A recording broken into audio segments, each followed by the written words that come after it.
Shalom, selamat pagi, puji Tuhan. Saya percaya kita semua tetap dalam keadaan baik, sehat, dan kita masih terus belajar bahwa firman Tuhan yang diwahyukan kepada kita untuk melengkapi kita, untuk mendisiplin kita, untuk mengajari kita, supaya kita bisa menjadi pribadi-pribadi yang diperlengkapi oleh Allah, supaya hidup kita semakin berdampak tentunya. Karena itu kita sedang belajar bagaimana kita bisa mengenal Allah melalui firman-Nya. 2 hari yang lalu kita sudah belajar bahwa salah satu kunci untuk kita bisa bertumbuh serupa, segambar dengan Allah adalah kita harus bersekutu di dalam roh-Nya. Karena itu kita perlu menyiapkan waktu untuk yang namanya menyembah Dia. Berdoa secara pribadi, membangun hidup kita di dalam roh. Karena Allah itu roh. Jadi kita wajib menyembah Dia di dalam roh dan kebenaran.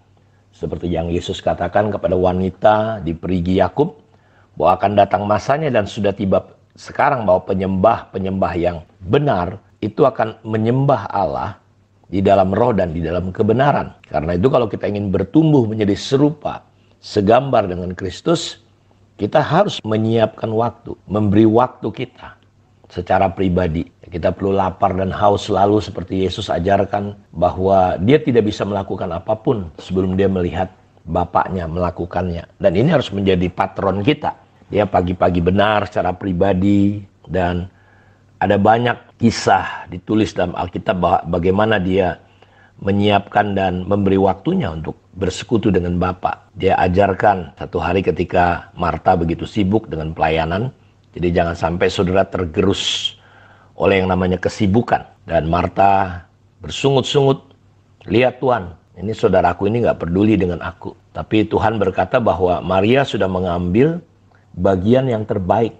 Apa? Yaitu duduk diam mendengarkan Tuhan. Karena itu kita perlu menyembah Dia, berdoa bukan hanya membawa masalah kita. Ya bagus, kita boleh menceritakan isi hati kita, keadaan kita. Tetapi doa itu bukan hanya kita membawa kebutuhan kita. Tapi doa adalah kita berdialog dengan Tuhan. Karena itu kita perlu mendengarkan juga Tuhan sedang berbicara apa. Karena itu saudara, istilah saya doa itu adalah ngobrol dengan Tuhan. Sederhana, tidak harus seperti orang agamawi, tetapi kita bisa ngobrol di mana saja. Karena kita sekarang tidak dibatasi oleh apapun juga. Nah yang kedua, untuk bisa bertumbuh, mengenali Tuhan, kita perlu membaca firman Tuhan, Alkitab. Karena itu, saya mau katakan kepada saudara bahwa firman Tuhan ini perlu kita baca secara rutin. Karena ini yang akan membuat kita bisa bertumbuh menjadi serupa dengan Kristus. Kita perlu membaca Alkitab. Jadi bukan hanya doa menyembah Dia, tetapi kita perlu belajar konsisten dalam membaca dan merenungkan firman Tuhan. Dalam kitab Mazmur pasal 1 ayat 1-3 dikatakan bahwa berbahagialah orang yang tidak berjalan menurut nasihat orang fasik, yang tidak berdiri di jalan orang berdosa, yang tidak duduk dalam kumpulan pencemooh, tetapi yang kesukaannya ialah Taurat Tuhan. Dan kita akan diumpamakan seperti pohon yang ditanam di tepi aliran air, yang menghasilkan buah pada musimnya, tidak layu daunnya, apa saja yang diperbuatnya pasti akan berhasil. Yosua, dikatakan Yosua 1 ayat 8, Yosua, jangan kau lupa memperkatakan kitab Taurat ini, dan merenungkannya, mengatakannya, menghidupinya, maka engkau akan beruntung dan berhasil. Karena itu untuk kita bisa bertumbuh serupa segambar dengan Allah, kita harus menyembah Dia sekali lagi. Yang kedua, kita harus mempelajari firman. Karena pada mulanya adalah firman. Firman itu bersama dengan Allah, dan firman itu adalah Allah. Ya, saya mau dorong saudara, kita tidak mungkin mengenal Allah kalau kita tidak membaca dan mendengar firman Tuhan. Karena itu kita perlu ibadah. Kita perlu memberi waktu di dalam kelompok-kelompok kecil mempelajari firman Tuhan. Karena Tuhan itu menyatakan dirinya melalui firman-Nya. 2 hari lalu saya katakan bahwa kita tidak mungkin mengenal Allah, tetapi Yesus, anak domba Allah, yang duduk di pangkuan Allah, Dia menyatakan dirinya. Tidak ada seorang pun yang bisa melihat Allah kecuali Dia. Karena itu Yesus adalah firman. Kalau saudara ingin mengenali Allah, saudara hanya Yesus yang mampu mewujudkan itu. Dan Yesus itu adalah firman. Pada mulanya adalah firman. Firman itu bersama dengan Allah. Dan firman itu adalah Allah sendiri.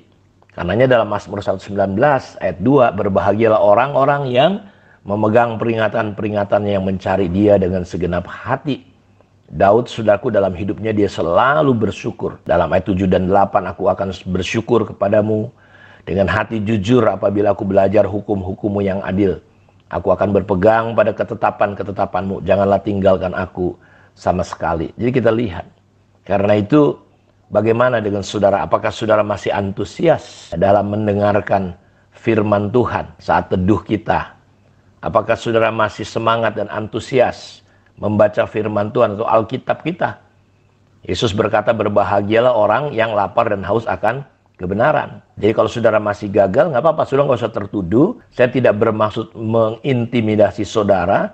Ada orang berkata, kalau kamu nggak baca Alkitab, kamu bisa masuk neraka. Enggak, kita selamat karena percaya Yesus. Tapi kita perlu percaya, kita perlu bertumbuh. Karena itu kita perlu mengasihi firman Tuhan, mempelajari firman Tuhan. Tuhan mengasihi saudara. Nggak apa-apa kalau saudara gagal, mari kita baca lagi. Kalau kita saat teduhnya gagal, nggak apa-apa, sekali lagi saya katakan, ayo cintai Tuhan. Lalu, apa langkah-langkah saudara untuk bisa mengenal Allah lewat membaca Alkitab dan mendengar saat teduh? Kita perlu ambil langkah-langkah kita. Komitmen, mungkin kasih waktu, jam berapa saat saudara punya waktu. Lalu kita mulai menghayati dan mempraktekkan firman Tuhan.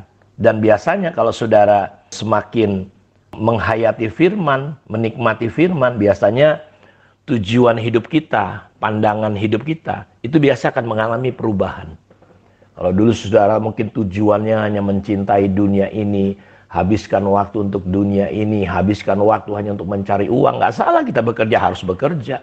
Tetapi pandangan kita, tujuan kita itu bukan uang. Tapi pandangan kita adalah kekekalan. Saya meyakini itu ketika saudara semakin menghayati firman, semakin membuat firman itu menjadi kehidupan saudara, menikmati, saya yakin pasti pandangan saudara akan makin berubah. Ya, kita melihat sesuatu, melihat dunia, melihat keluarga, anak-anak, hubungan kita, semuanya akan berubah. Tujuan dan pandangan kita. Terus apalagi respon kita tidak kedagingan lagi. Respon-respon kita. Coba cek respon saudara. Apakah masih kedagingan? Itu ciri bahwa kita belum bertumbuh dewasa. Karena itu kita perlu merespon dengan benar.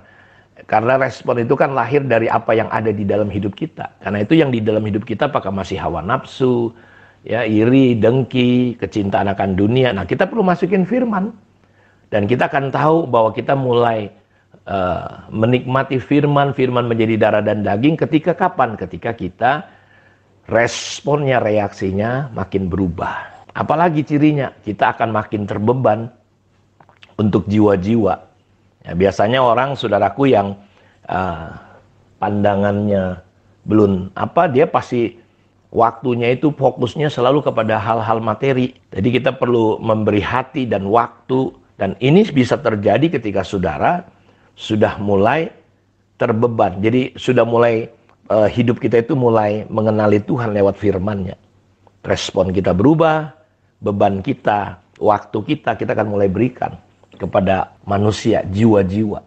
Ini yang menurut saya kalau saudara Kristennya semakin benar menjadi pelaku firman, kita bukan melayani sebagai sebatas pelayanan atau beban, tetapi kita tahu bahwa ini adalah sebuah perubahan hati, pikiran, dan tujuan hidup kita. Ketika kita semakin mengenali Tuhan, lewat apa? Lewat kita membaca firman Tuhan.